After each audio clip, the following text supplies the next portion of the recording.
Hello everyone, today in this video we will discuss how to free up memory RAM on Samsung Galaxy A57. Let's start the video. First of all, go to App Library. Here click on Settings app. Now in Settings, scroll down and click on Device Care. After click on Device Care, scroll down and click on, you will see, click on memory. If you want to free up memory RAM, you will see memory RAM view mode, so you will see.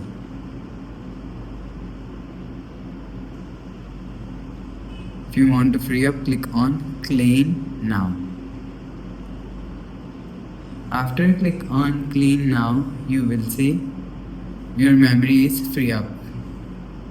After the process, go back to home screen. So that's how you can free up memory RAM on Samsung Galaxy A57. If you like the video, please subscribe. Thanks for watching.